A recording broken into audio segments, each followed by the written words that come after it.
पत्रकार बंधु, होली मिलन समारोह का मुख्य उद्देश्य है कि अपने जनता मालिकों को होली मिलन समारोह के माध्यम से हम संदेश देना चाहते हैं कि वो होली जो है रंगों की त्योहार, खुशियों की त्योहार, भाईचारे की त्योहार है। और इस भाईचारे की त्योहार के होली के अवसर पर मैं अपने चिरैया विधानसभा के जनता मालिकों को हार्दिक बधाई एवं शुभकामना देता हूं और होली मिलन समारोह के माध्यम से यह संदेश देता हूं कि कल जो होली होने वाला है, हमारी जो पार्टी है, हमारे शीर्ष नेता है, हमारे नेता प्रतिपक्ष तेजस्वी यादव, भावी मुख्यमंत्री तेजस्वी यादव, राष्ट्रीय जनता दल के राष्ट्रीय अध्यक्ष गरीबों के मसीहा लालू यादव जी सामाजिक न्याय और समानता के प्रतीक है। सदियों से हमेशा वे सामाजिक न्याय और समानता की बात करते हैं ना, तो इसलिए मैं अपने भाइयों से, पितातुल अभिभावकों से ये कहना चाहता हूं कि होली मिलन समारोह के बाद जब आप घर जाए तो हर जाति, हर धर्म, हर समुदाय के लोगों को गले से गले लगाकर रमजान भी मनाए और होली भी मनाए, कहीं से कोई त्रुटि पैदा ना हो, इसलिए मैंने होली मिलन समारोह किया है।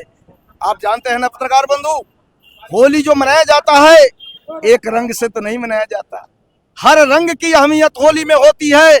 तो मैं अपने जनता मालिकों, कार्यकर्ता बंधु से कहना चाहता हूं, जिस तरह होली में हर रंगों की अहमियत है, उस तरह होली मनाने वाले मेरे भाइयों, हर जाति, हर धर्म, हर समुदाय के लोगों की उतना ही अहमियत है। इसलिए सबको गले से गले मिलाकर भाईचारा का प्रेम देकर सौहार्द वातावरण में होली मनाने का काम करेंगे और अपनापन का परिचय देकर अपनापन रूपी रंग घोलने का काम करेंगे। यही संदेश मैंने अपने भाइयों को दिया। क्या उम्मीद जताया जा रहा है कि इस बार विपक्ष में अगली होली आएगी तो सरकार बनाएंगे?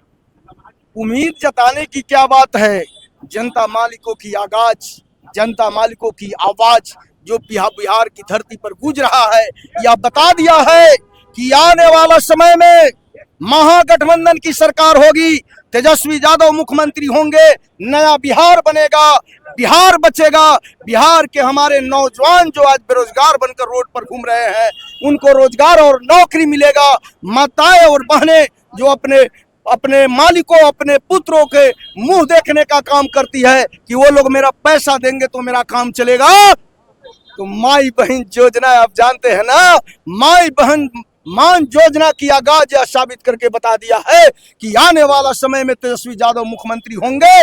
243 जो सीट पर लड़ाई होगी तो 200 प्लस मेरा सीट होगा, जो महागठबंधन का सीट होगा, और हमारी सरकार होगी, तेजस्वी यादव मुख्यमंत्री होंगे और माई बहन मान योजना का लाभ बिहार वासियों को मिलेगा। एनडीए वाले बोले 200 सीट हमारा चाहिए। एनडीए वाले तो 400 कह रहे थे ना इसके पहले भाई साहब।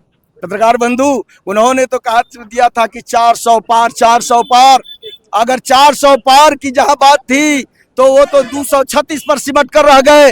और एनडीए वाले आप जानते हैं ना, एनडीए वाले तो चुनाव में चुनावी वादा को जुमला कहकर पुकारते हैं, तो चुनाव में तो झूठ बोलने की उनकी आदत है, वो तो झूठ बोलते ही हैं। हम लोग झूठ बोलने का काम नहीं, हम लोग जनता की आवाज को मजबूत करके और जनता की आवाज के अनुसार अपने बातों को बोलने का काम करता हूँ।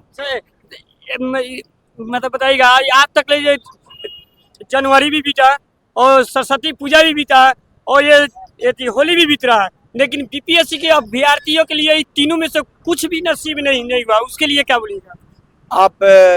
अभी आपके एक पत्रकार बंधु ही सवाल किए थे कि सरकार की सोच शिक्षा के विपरीत है।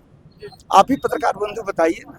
डबल इंजन की सरकार चल रहा है, तभी भी बीपीएससी का न्याय नहीं मिल पा रहा है। आप थोड़ा दिन पहले बैक होकर जाइए, 17 महीना के सरकार में 17 महीना का जो कार्यकाल था वो भी तो जदयू और राजद का कार्यकाल था।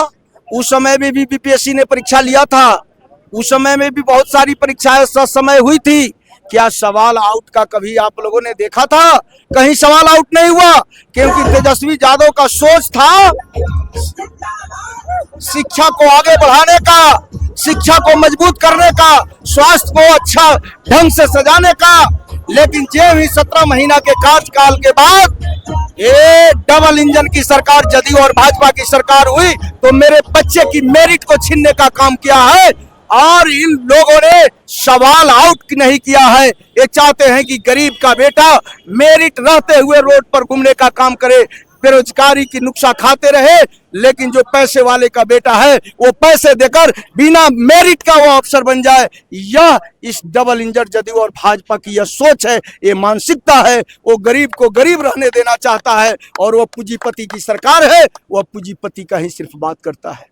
सम्राट चौधरी तो कह रहे हैं जितना बड़ा खिलाड़ियों के साथ एक साथ इतना मारे पूरे आईपीएल। सम्राट चौधरी तो आप जानते हैं ना, सम्राट चौधरी क्या बोले थे कि जब तक नीतीश कुमार को मुख्यमंत्री के पद से नहीं हटाएंगे तब तक ये पगड़िया नहीं खोलेंगे।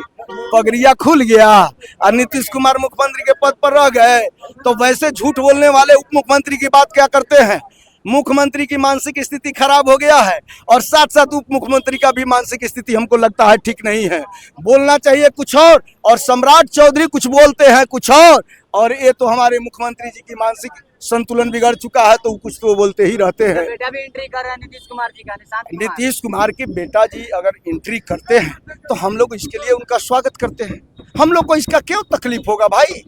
अगर नीतीश जी अब कार्य करने लायक नहीं है, उनके कार्य को अगर उनका बेटा आकर संभाल ले तो मैं कहूँगा कि ये भी बिहार के लिए एक खुशखबरी है। तेजस्वी यादव कह रहे हैं कि अगर निशांत कुमार नहीं है तो उनका, आपको क्या लगता है नीतीश कुमार जी अभी मुख्यमंत्री है क्या? और नीतीश कुमार जी बिहार को चला रहे हैं क्या? बिहार को रिटायर्ड अफसर डीके नाम का है। आज भ्रष्टाचार जो चरम सीमा पर है वह डीके भ्रष्टाचारी है और आज इस बिहार का वह कुर्सी डीके के माध्यम से मुख्यमंत्री का कुर्सी चल रहा है। नीतीश कुमार तो आज के डेट में कुछ नहीं है और उनकी पार्टी आने वाला समय में उनकी पार्टी समाप्त की बात नहीं है।